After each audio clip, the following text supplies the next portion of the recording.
Hi, I'm BJ, and this is the Arcane Alienist Podcast.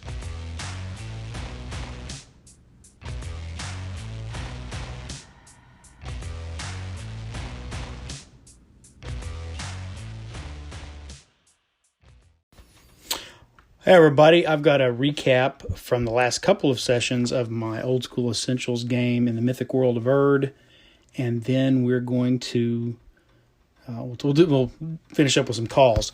So that's what we've got on tap for today. So let's get started with the recap.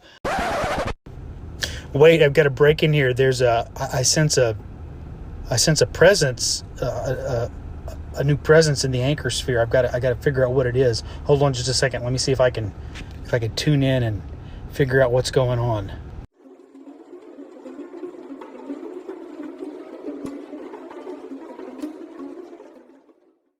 We've heard all the solo podcasts, and we know the names of the legendary anchorites. But now the Hydra of Discord, the polyphony of podcasting quarrels, all joined together into a single podcast, Cerebrivore, a bi-weekly show where a rotating group of podcasters discuss a variety of tabletop role-playing topics. Cerebrivore, it'll devour your mind. Coming soon to podcatchers everywhere. Well, I guess we're all just going to have to keep an eye out for that and see what happens when it arrives, won't we? Okay, back to the recap, already in progress. I didn't recap this will be two sessions that are 2 weeks apart for the Mythic World of Erd. I didn't do the first one at the time I had ran the session because we kind of ended in the middle of kind of a story beat, and I wanted to run the second half of that kind of phase of the adventure to just present them both together because they kind of fit well together. So what had happened was the party had been ambushed by gnolls, and gnolls had taken over the forest, and they realized that the safest place to get to that they quickly would be the dwarven sulfur mine, and it became really apparent that there's gnolls everywhere in the forest, but they seemed to be heading towards the castle, and so the party went there to kind of get some new, repair some equipment and rest up and heal and reprovision, and are kind of hunkered down with the dwarves and kobolds in this gnome. Or in this mine, and that's where we pick up them deciding, are they going to go to the keep, or are they going to go? What are they going to do? Well, I allowed Celestina, the magic user, whose background is that she's an astronomer, to kind of have a moment of safety outside as the gnolls had turned southward towards the keep to be able to go up and look at the stars and do some astrology. And I gave her kind of a cryptic, you read the stars and you do your calculations and you get sort of a cryptic, I kind of gave her kind of a Nostradamus kind of non-answer of, walls of stone are beset by the beasts, which obviously refers to the gnolls being around the castle.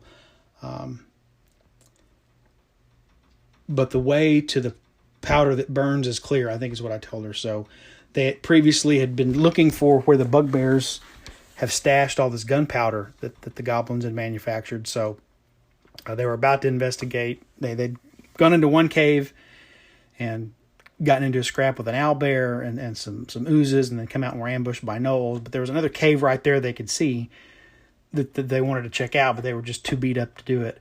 So that divination sort of let her know that would be the safest route. Not safe to go, not that they may not encounter resistance, but at least they could walk through the forest and get there without any danger, as opposed to going to the castle and having to fight their way through gnolls. Doncha, who is a fighter that's recently joined the party, his player felt like what he would do would be to head back and just take his chances and try to go defend the castle. And so he took over playing Jessup the Thief, whose player actually wasn't able to make it to the session. So that was an easy thing for him to do. So they go back to where they were. They go through the door where this one has a door, a kind of a crude door on it, as opposed to just an open cave mouth. with a sign that's in like Common and Goblin and Dwarven and Kobold and most languages that is welcoming people in.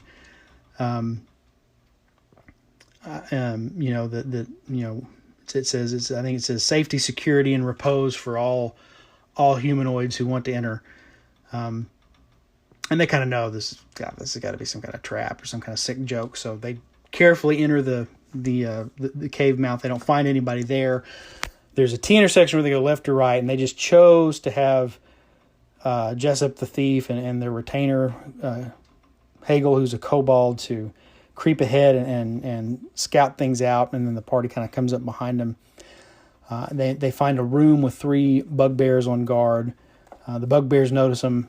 A fight breaks out, and so they're kind of in the hallway. They kind of meet the bugbears halfway into the kind of the tunnel between the room the bugbears are in and where they'd come around the corner.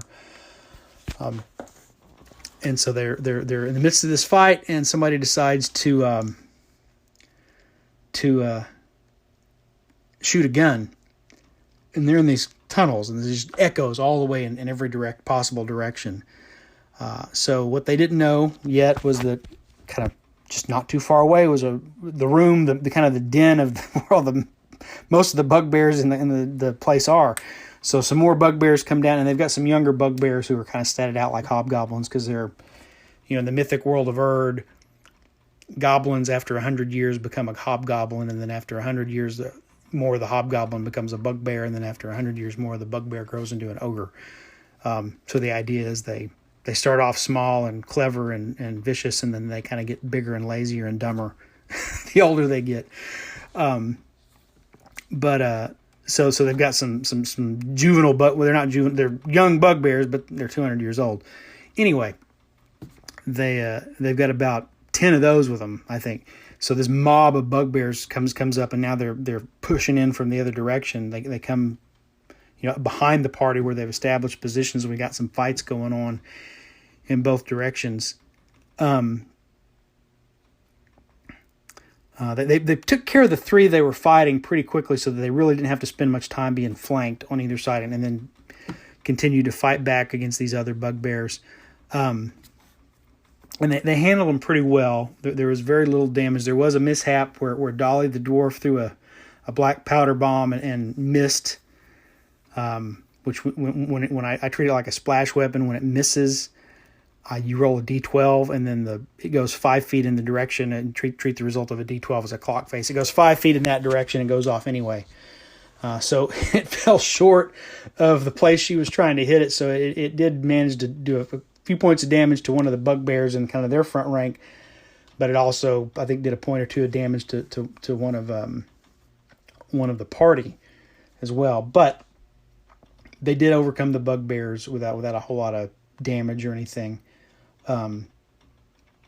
The clerics were able to heal people as damage was taken, so that there was never any really serious danger of anybody being seriously injured or dying. And they kind of wiped out. One of these younger bugbears turned and fled and was able to get away, but they took care of the rest of them. Down in the room where the original 3 bugbears were, Jessup the thief is down there, and he can hear people like calling, like, "What's going on? Help us," from either direction. So there's sort of tunnels leading out of this room in either direction. And that's where we left off. When we resumed, they proceeded to kind of investigate these noises and found that the bugbears had 2 rooms where they were keeping prisoners. There were 4 orcs who were the last members of the orc tribe that this chaos cult that seems to be behind everything had brought in some mercenaries and slaughtered this tribe of orc and then resurrected their bodies as zombies and ghouls.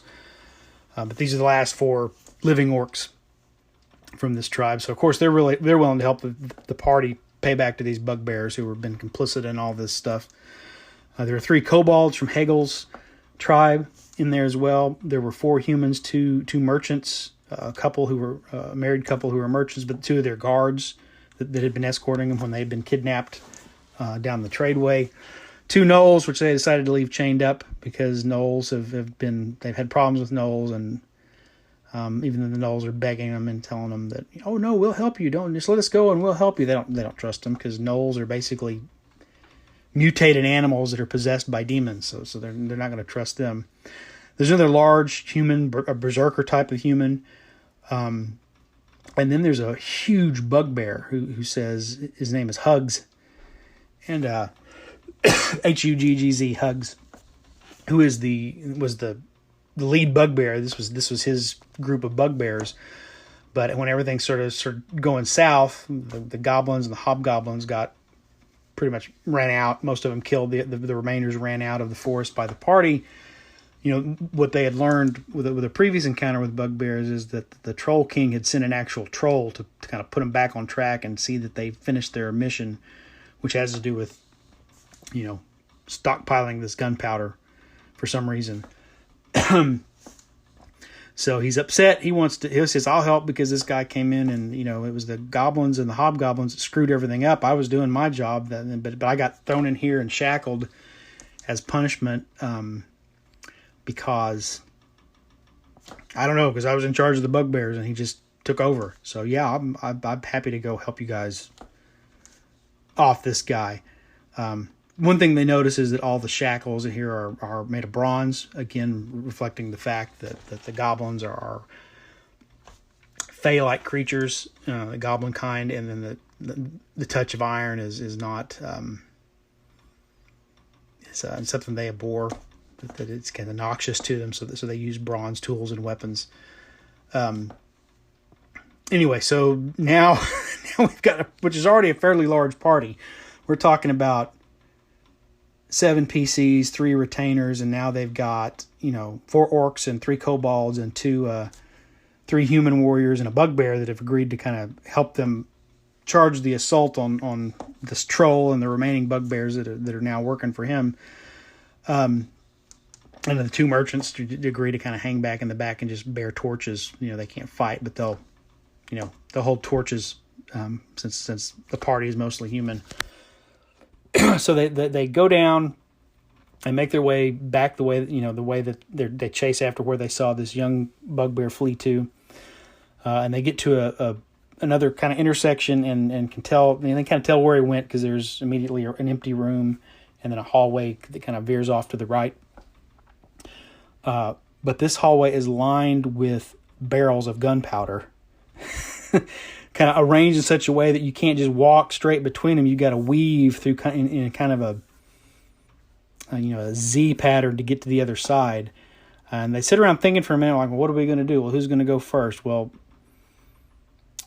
finally, the big bugbear says, I'll go. Hagel kind of goes up. He sneaks up and kind of looks down the hall to see if he can see anything. He doesn't see anything. Well, the truth is he doesn't see anything because bugbears are really good at hiding. So there's some bugbears up there, but he can't see them because they're well hidden kind of in an alcove and around a corner.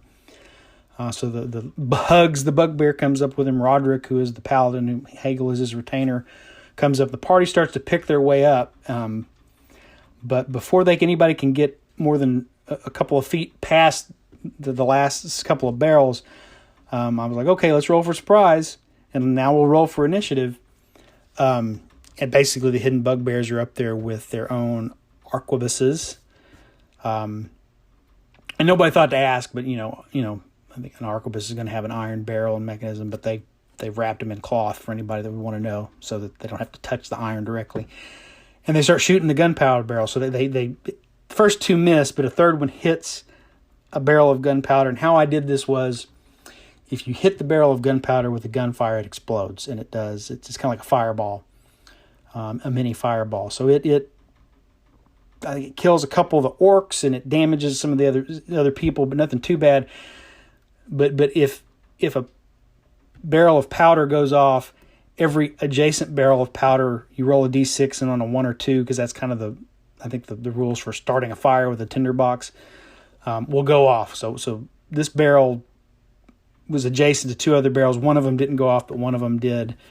Anyway, by the time they had to slowly navigate this, I mean, they managed to get up with only a couple of the barrels actually being detonated by gunfire. But it really slowed down the number of people who could move up to fight with these bugbears as they continued to shoot at them and then start a melee with them. But they are able to get up to where these bugbears are near this alcove, and there's a door in the alcove. So as most of the people have started to get up to start to fight and are engaging in melee with the Bugbears, the door swings open and there's a female Bugbear, also with an arquebus. She just shoots the first target that's closest to her, which happens to be one of these caravan guards, and kills him. So basically, what I thought was going to, I wondered, even when I set up this encounter, maybe it was a little too hard. They just had brought so many prisoners with them out of the cells that they kind of meat shielded the party and saved them from taking a lot of damage. But standing behind this female Bugbear is a troll, and in the mythic world of our trolls are not the D&D troll. They're not the big green rubbery skinned, blank-eyed, regenerating monsters. I tried to create them more like the actual trolls from Norse mythology. So this thing is the size of a troll or of an ogre, but it's standing erect, and it's got kind of fey features as well as big prominent horns and yellow sinister eyes, and it kind of is standing behind, just taking an assessment of what's going on out in the hallway. It doesn't do anything the first round, but then the second round it starts chanting, and they're like, oh, he's going to cast a spell. Well, nobody could get to it or shoot at it to try to disrupt the spell, so they couldn't do anything about it the way things had lined up. And he drops an actual fireball, just out into the hallway, and it blows up. Pretty much. Anyway, I got to back up. One of the NPCs that they found, or in the prisoner, was a female dwarf named Inghild, and she was actually her brother was the head of the clan when the Bugbears came and ran them out of their mine, and she and her brother stayed to fight while the rest of the dwarves fled to the human keep, down through the forest, and so she's gone with him because, of course, she wants to get revenge for her brother and clan honor and things like that. Well, when it comes down to it, her and the big Bugbear Hugs and one orc are the only ones left of the NPCs, and they're still up and fighting. But the fireball put everybody, all but 3 of the party, into negative hit points.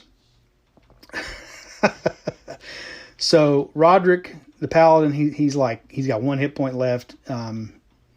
He crawls over and is able to lay hands on a couple of people and stabilize them, but not enough to wake them up.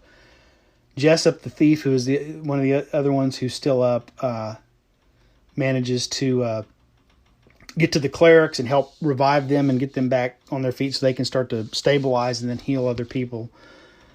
And this, of course, plays out over the course of 2 or 3 rounds. And then Harold, the fighter who is still up,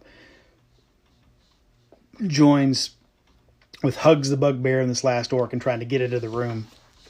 And then they're joined by Roderick as well after he's laid on hands and also healed himself up a little bit. Also with him, the character who played Doncha, who said it seems like he would ride to the... He said, I'll just have a new character when we come back.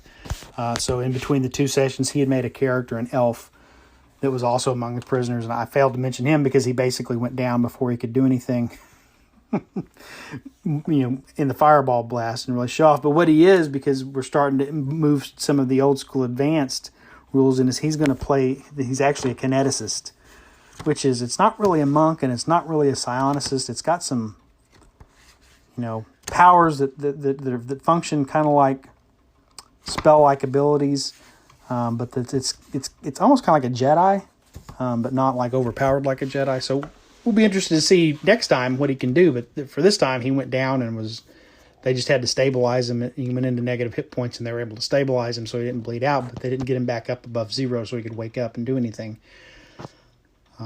But the remaining people that I just listed off do manage to get through the door.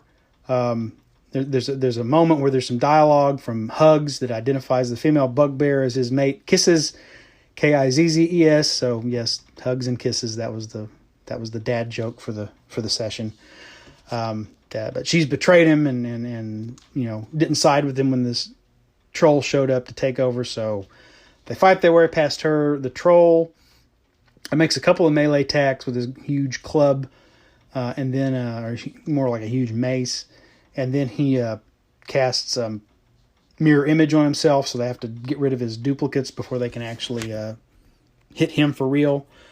So he gives himself another round, but then he winds up getting surrounded and takes a couple of hits, and it's clear that he's not going to make it. So he did have an invisibility spell, but he started chanting and someone hit him and disrupted his spell, and then the next person that hit him killed him. So it was a tough fight. They still pulled through, but not without some serious damage. And if they hadn't had all those kind of NPC meat shields, we may have lost a few party members on that one. Anyway, we stopped there. That we had gone that whole battle with getting past the barrels and fighting the Bugbears and the troll took the entire session, which is pretty atypical for old school Essentials for one battle to take up an entire game session. But we just had so many NPCs and enemies. I think it just drew it out. So I don't think that'll be typical going forward. It's certainly about it. But it was a lot of fun. Fun for me. I think the players seemed to have fun. They also had fun. And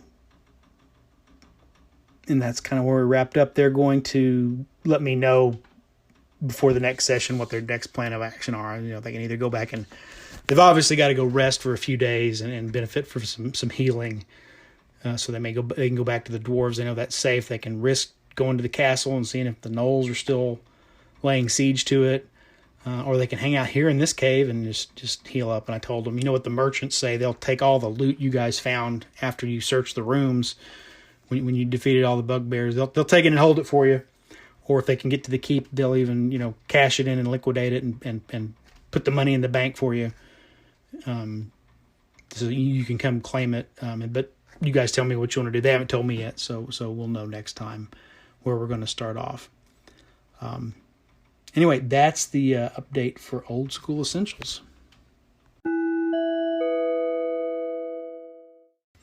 All right, well, we're going to start the calls off with a brand new caller, the Pink Phantom. I know he's called into a couple of other of the podcasts that I listen to on Anchor. That some of my other frequent callers like Joe Richter and Jason Connerly's podcast. But this is the first time I'm getting a call from him. So let's hear his thoughts on giving black powder weapons to D&D characters. Hey BJ, the Pink Phantom here. I was listening to you talk about black powder, and I was wondering if maybe those kind of firearms could end up being the fighter's fireball. Something they can't use every round, but just every once in a while. Something that can do big damage compared to the regular weapons. And, but something that has the potential to go wrong and have blowback on the party with explosive results. Just a thought. Thanks for the call. I appreciate it. Always happy to get a new caller. I think that's a good idea. Very worth considering. Is that this is a big bang thing that kind of it is maybe the fighter's fireball. You get to use it sparingly. It has a large effect. It has a potential risk involved. And then, but it's not just something you get to do every round or every other round like you would with a crossbow or a bow. I think that's a good way to consider, and that's what players who've looked at kind of the way the rule set that comes in Carcass Crawler for use with Old School Essentials have both groups of players I've had look at it has said this is kind of cool, but it does a little more damage than a bow or a crossbow, but it seems like it ought to really be more oomph there, more bang for the buck, so to speak. As a trade-off for the added expense and the fact that they're loud and once you've shot them off in the dungeon, there's no more sneaking around, at least not easily. But maybe counterbalancing that with, in OSE, it's a 10-second round, and I think we kind of looked into it, and I don't not read much historical accounts of anybody being able to load an actual black powder weapon in 10 seconds. It's more like half a minute to a minute, or if that quickly. And those are usually disciplined soldiers who are trained with a musket as their primary weapon during the colonial era. So, maybe less use, but much bigger effect is the way to go if you want to really have them stand out from other other kinds of weapons, at least as you would use them in old school Essentials, but maybe any other version of D&D as well. Excellent point there. And again, thanks for calling in. Hope to hear from you in future episodes as well. Call anytime you like.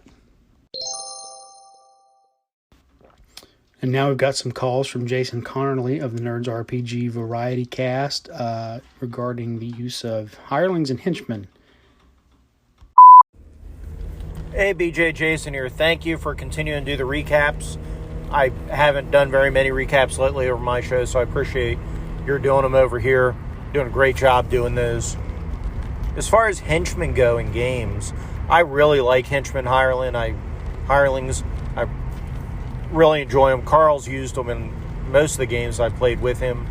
When we did the Broken Lands game, we had a war party that, the group had put together, and we had our own faction, and that was a lot of fun. But the good thing about that was the PCs were still the most powerful things, where lately, and it may be the different style games, but we're getting really powerful hirelings and all, which I wonder if, let's talk about the DCC ones. So in DCC, for the most part, these henchmen that we have are almost exposition machines, and they're quite a bit more powerful, and they're almost easy buttons for some of the things we're facing and for exploring the castle. And I almost wonder if it's because Carl feels we did a bad job exploring the castle, and we weren't doing a good job of getting into the backstory or exploring the mysteries. So he had to put these exposition machines in there to give us the information because we failed as players. And that's why he has these really powerful henchmen in there to help us, because we're not good players. That's kind of how I feel in the DCC game. Where in the Broken Lands game, I know you didn't play in that, but it never felt like that in that game. So I that bothers me a little as a player, because it makes me think I'm not doing a good job and questions my worth. But anyhow, great show, and I will talk to you soon. Yeah, Jason, I think my perspective on the henchmen we've gotten in DCC is that Carl is adapting an existing adventure module. I get the sense those were just features of the castle that were kind of in there, and that to the extent that they've become somewhat of exposition machines, just because we asked them. We have the ghost of the seneschal or the right hand of one of the former Castellans, who can tell us some things about the layout of the castle and the history of the castle. So we just ask him, and he would logically know. And then you've got the guardian or the demon skull that your character has that knows a little bit about just some arcane lore. So yeah, I don't know if it's so much Carl thinks we're doing a bad job, is just that we happen to come across existing NPCs that would be helpful to providing us with advice and information and history that we wouldn't otherwise have access to. But maybe Carl can call in and clarify which of the two it is, whether it's his way of helping us out because we've missed some clues, or whether that's just kind of a natural evolution of the way the adventure has gone. Yeah, I think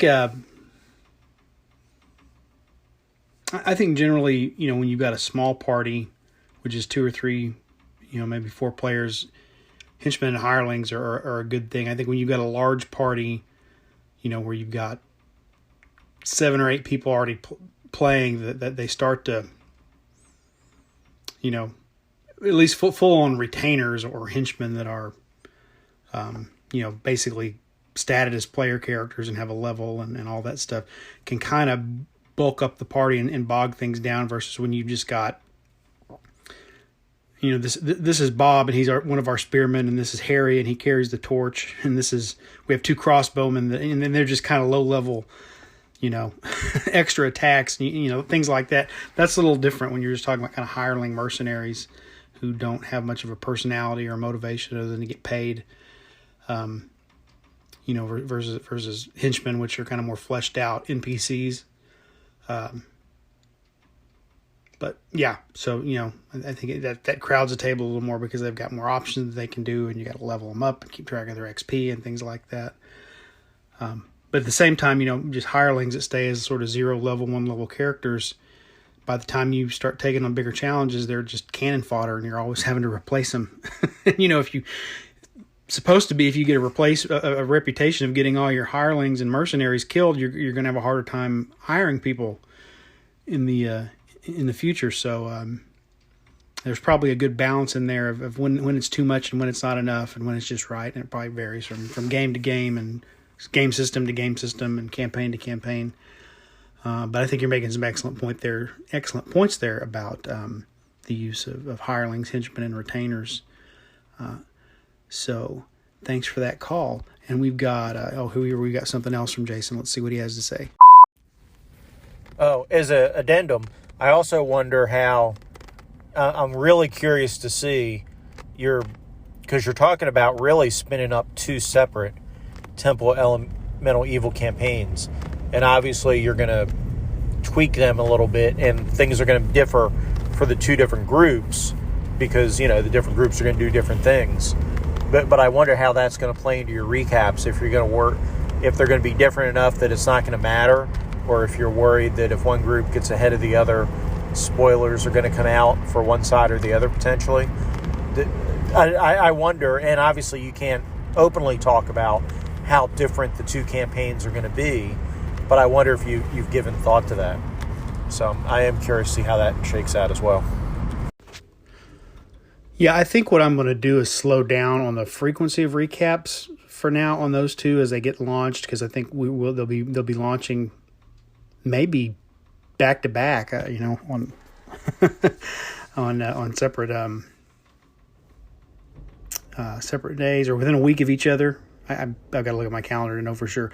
But I think what I might do is slow down on the recaps and try to time them to a point where both groups have gotten to a point that I can talk about what they've done so far that doesn't spoil anything that the other party has not yet come to and interacted with and gone with, or kind of looked past and said, now we're not interested in that. We'll go on with something else. Whereas the other group might have taken interest in it and something developed there. So I'm going to try to do that to where, I can recap both groups at once at intervals where it's not going to spoil the campaign for anybody in the other group who might be listening, but they still get a sense of maybe how another group handled those same situations.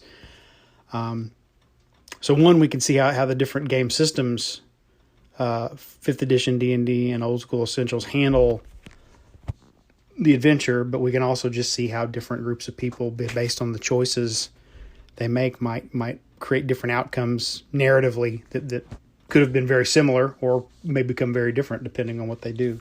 So that was kind of my plan. We'll see if it works. If not, we have to try to think of something else.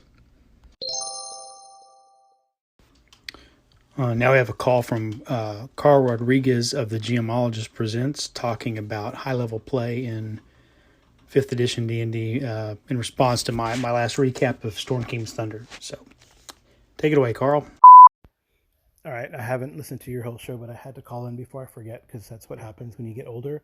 So I really am more sold on high-level D&D 5e play with your recaps of Storm King's Thunder. Now, I don't know if I'd run that one. It's an investment. I know we're going to do a palate cleanser of some Ghosts of Saltmarsh. So like, the redos of The Danger at Dunwater and Sinister Secrets of Saltmarsh and stuff like that.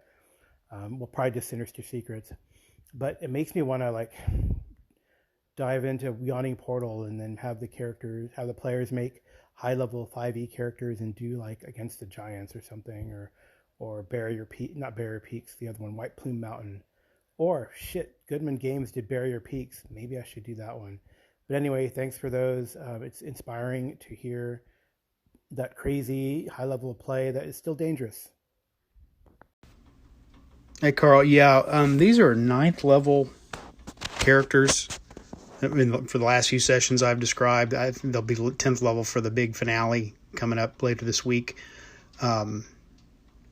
So when you say high level play for 5e, I don't know if you're talking about 9th, 10th level, if you're thinking more like 13th, 14th, 15th level. But I think Wizards of the Coast's own marketing research says that most campaigns kind of either come to a natural conclusion or kind of fizzle out somewhere between 8th and 12th level or something like that, if I'm remembering correctly.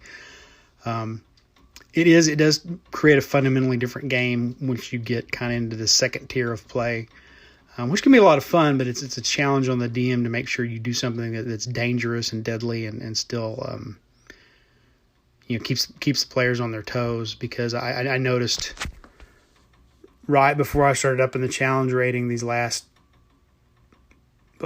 at time to time in some of these last few sessions, they were getting pretty, like, it was almost kind of boring. We were socializing while we were playing D&D, and then the last fight had a little more, oh no, we got to figure out how to, we got stuff to do. We're getting hit, we're getting in danger. It's kind of, the bad guys seem like real threats again.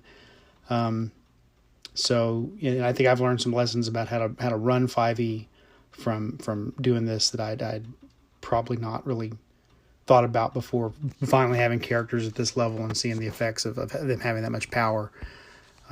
So we'll see what happens with future 5e games that I run when characters start to get a little more power under their belt and it's a little harder to challenge them.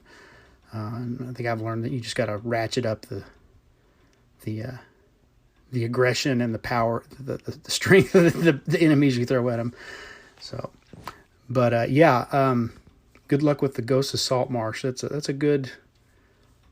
I love Saltmarsh. I'm playing in a 5e Saltmarsh right now, but I ran the original version back some time ago, several years ago, and it's a good. There's a reason it's considered one of the all-time classics. So I hope you enjoy it. Be sure and take advantage of the appendix on ships and nautical adventures. It's really cool.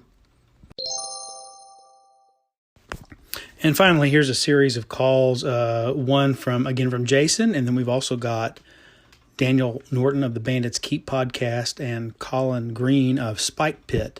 And these are in regards to my episode where I did an actual kind of solo play with Old School Essentials Advanced. Hey, BJ, Jason, enjoyed your actual play. I had tried to do this with AD&D. I randomly generated a party and started out and then got the one game kind of got hijacked and turned into a play-by-post, which fell by the wayside. And then the other stuff just, never came together and got buried with calls and this and that. But no, you did good. I enjoyed it, and it's interesting. And I won't tell you the parts I was yelling at you about the rules, so it's all good. If you keep doing this, of course, I'll keep listening. So, and since you're doing it, I don't have to, so that's a big plus. So good job. And yeah, I thought it was interesting. No negative comments about it. I thought it was good. Thought the length was good. And you put out one of these once a week or once every 2 weeks or something, and it's all good. So just keep up your regular show too. Take care. Hey Jason, thanks. It was your actual play that actually gave me the idea to do this. I kind of wish you'd been able to continue that. I liked hearing where it was going and the way you were setting it up. So maybe you'll do it again sometime. But yeah, I don't know. I've talked to Jason since this call came in, and he was yelling at me about the rules. The place where I'd made a mistake with the rules by allowing people to kind of shoot over the heads of their allies and at enemies without any kind of penalty or just saying, you can't do it because you don't have a clear line of sight. So I did catch myself there, but that's what he was talking about. So, yeah. Thanks for the inspiration, Jason. That's kind of how I got the idea to do it. Hey, BJ, Daniel again. Finished the episode. So I'm not one normally to listen to a lot of actual plays, but I actually like the type that you're doing here, where it's a solo, kind of working the way through the rules and stuff. So I really enjoyed it. I think it was a good length as well, and it wasn't too overly bogged down with technical, but it gave a good idea of what you were thinking. And I also enjoy that you're thinking about it from the DM's point of view, like, hey, I'm working my way through this dungeon, kind of almost like a test. At least that's what I'm getting from this, so that if I want to run player characters through it, like how would it be, and like how are the combats? How does this work out? Does it take a long time? What's the logistics? And I think that's actually really, really useful. So I enjoyed it. So that's one vote for enjoying. But yeah, it's so far pretty cool. I've been avoiding the advanced classes. I don't know. They don't really suit my game right now. But so far, I mean, there's only really been a combat, so it's not hard to really know. But so far, they seem to be super smooth. Got cut off there. So what I was going to say was, so far they seem to be integrating like very smoothly into the game. Doesn't feel chunky or awkward like some homebrew type classes that I've seen can. So yeah, I'm curious. Like I said, I don't know why anybody would play a human thief once you start adding those things in, but that's fine. Nobody needs to play a human thief, and I think that that it's a pretty cool little series. So I look forward to hearing more. Thanks, Daniel. I find live plays to be very informative, but they can also be very, very time consuming. I mean, if you think of just like the Cadillac of live plays probably right now is Critical Role. And, when Critical Role first started airing on YouTube, I would actually sit with my rule books and watch an episode. And then as players, maybe not for their just general, attack rolls and stuff, but whenever someone would pull out a spell or a special ability, I'd look it up and read it in the book. And that's kind of how I learned a little more in depth about kind of running 5e and all the rules for 5e. And there are times when I would even catch, Matt Mercer making a mistake in his rulings. And of course, DMs don't make mistakes; they just make alternative rulings, right? But where he had deviated, whether accidentally on purpose from the rule as written. But the game continued to go on, so it is what it is. I think he's a pretty good DM.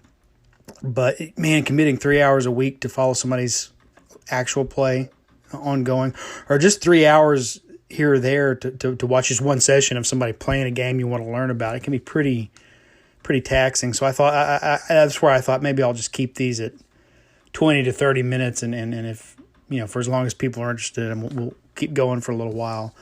But yeah, I'm glad you appreciated the length. Jason mentioned that as well, and Colin will here in a minute. That was kind of my goal there, was to make it digestible and not, oh my God, I got to sit and listen to this guy talk for 2.5 hours. No, I don't want to do that. On the thief, I may have misspoken a little bit on the or given the wrong impression. Because it's BX, you're still using the BX thief class, even if you let a demi-human do it. So if you just use the class, they don't get any kind of as written, they don't get any kind of bonus to their thief skills based on their race. It's still the same flat, fixed progression that a human thief would get. And, of course, human thieves get the 2 and 6 to hear noises, which is just kind of equivocal to what a demi-human is going to get, except for the demi-human as a thief, it's going to improve at higher levels like it would with a human thief. So really there's no advantage there to them other than their demi-human, unique demi-human abilities like infravision or noticing doors if you're talking about an elf, or other, better saving throws for gnomes and halflings and dwarves. But I also included that optional carcass crawler rule where it's converting it to a D6. And at that point, you do get that one kind of advantage early on for demi-humans, for the listening at doors, is that they get the 2 and the 6 already. So you can avoid having to put a point into that just to get it to the 2 and 6 at first level. So you can let that ride for a little bit before you want to think about spending one of your points to boost it up. So I may have inadvertently oversold the benefits of a demi-human thief using the optional Old School Essentials advanced rules. And of course, with Old School Essentials, they recommend that if you're going to allow demi-humans to hold classes that humans don't, that you might add some extra oomph to a human, and they give some suggestions in there about what to do, like letting them give them an initiative bonus, and giving their retainers a little more loyalty, an extra point of loyalty when they have to roll for morale and things like that. So I may discuss that in more detail another time. I think I may have skimmed over that when I did my general review of Old School Essentials Advanced. Anyway, thanks, Daniel, for the call. I hope you keep listening. And high praise, knowing that that's not usually your thing, but you enjoyed it and want to hear more. So thanks. Well, BJ, A bit of feedback for you on the OSC playthrough you did. On paper, I was a little bit sceptical of the idea, I have to say. I thought, I don't know, let's see what BJ can bring us. Seems like quite a tough one to pull off, a solo adventuring. Not really my thing at the best of times, but I was surprised and delighted to listen. I think what I found most interesting was, in fact, the way you were thinking out loud. It was almost like a DM's designer notes, if you like. I mean, I always like that stuff in rule books. I've said it many a time, and at the risk of repeating myself, I find it enlightening just to hear your thought processes. So yeah, really enjoyed it. I thought you got the length about right. Take care, catch you later. Thank you, Colin. I'm glad you enjoyed it, and I think you echo Daniel's comments on both the length being kind of appropriate, and also for the hearing my thought process as the DM as I'm running the encounter. Yeah, that's kind of what I wanted to do was to use this as much to demonstrate the rules for people who maybe weren't familiar with them or just kind of curious about how they work. So you know, there's umpteen people out there doing BX or classic old school essentials. So I thought I'd do something with the advanced rules just to test them out and to share my experience doing that with everybody else. So thanks again for the call, and I'll talk to you later. And that's going to do it for this episode. I want to thank my callers, Colin Green of the Spike Pit podcast, Daniel Norton of Bandits Keep podcast, Carl Rodriguez of the Gemologist podcast, and Jason Connerly of the RPG Variety Cast. Also, thanks to the Pink Phantom for his first call. Good to hear from you. I don't think he has a podcast, but he's on the Anchor scene, calling all the other podcasters and being part of the discussion. So welcome to the community. And I'll, of course, also thank everybody else for listening. I'm going to get out of here, but I'll be back with another episode later.